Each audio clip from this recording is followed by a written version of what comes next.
I'll be reviewing Wrestlemania 21 today. The theme was Ghost Hollywood because it took place in Hollywood, California. We have the 3-disc collector set, which you see Batista and Cena in there. The first 2 discs are all the matches and whatever else happened at pay-per-view, and the 3rd disc is actually the Hall of Fame ceremony from that year. We're going to start off with the opening match, which was Rey Mysterio versus Eddie Guerrero, which in my opinion was one of the best opening matches at WrestleMania ever. Just their styles meshed very well together, and Rey Mysterio and Eddie Guerrero went on to have many more classic battles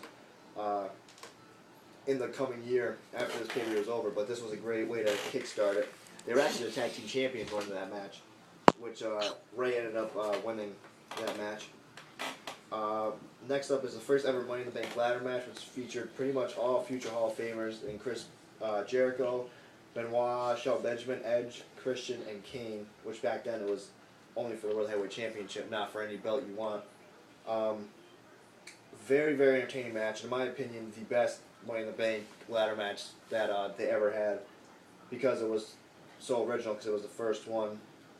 Very, very classic moments, including everybody doing a dive over the top rope by the entrance ramp and hitting each other. Shelton Benjamin running up the ladder, tilted and knocking Jericho off. Just many, many other classic moments, culminating with Chris Benoit very close to winning, getting smacked with the chair by Edge, and Edge winning, went on to cash it in at New Year's Revolution almost a year later against John Cena. The next is a Legend versus Legend Killer match, Undertaker versus Randy Orton, which was also a very, very good match. There was a really good storyline leading up to that, the way they had it take place, because Randy Orton was a Legend Killer back then, so he wants to end the streak of The Undertaker, of course, like everybody always wants to. Overall, very good match. Randy Orton was still young back then, but he wasn't afraid to put in a good match with The Undertaker. But overall, of course, Undertaker ended up winning because it was WrestleMania. And I believe he ended up going 13-0 after that match. The Women's Championship match, Trish versus Christy Hemme with Lita. I'm not really a big fan of the Divas matches, but it was entertaining because it is WrestleMania, so they put on a good show, which Trish ended up winning that one overall. The interpromotional match is labeled as that, Shawn Michaels versus Kurt Angle. Probably the best match on the entire DVD. It was a real long match, close to a half hour I think it was, them wrestling, and it actually was like really wrestling. They were doing a lot of like moves, like moonsaults and lots of holds in the ring and stuff. Very, very good match.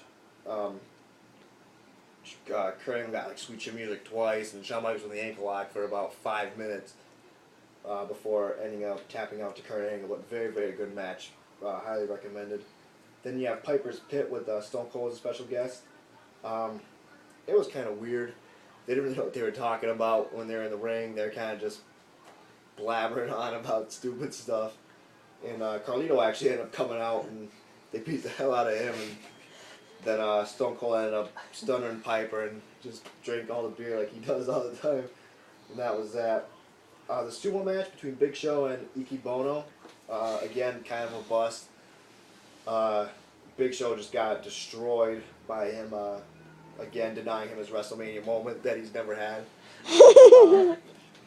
But, I mean, it was a good idea, but they didn't execute it as well as they should have. Then, WWE Championship match, JBL versus John Cena, which wasn't as good as a match as it could have been, but it's good in the fact that it was John Cena's first ever world title reign.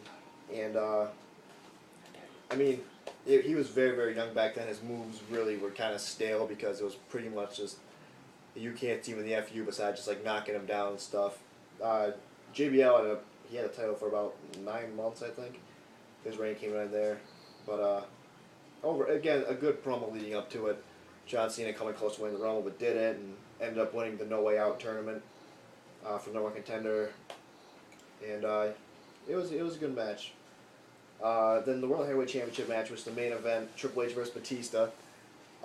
Very, very good main event. The whole storyline of Evolution breaking up and whatnot, and Batista winning the Royal Rumble and trying to take over Triple H's spot as the top dog on Raw.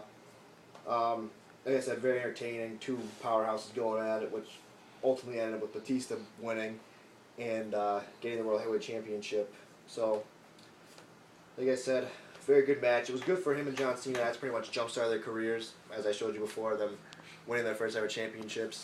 And overall, very good disc, highly recommended, and probably my favorite WrestleMania that I've ever seen.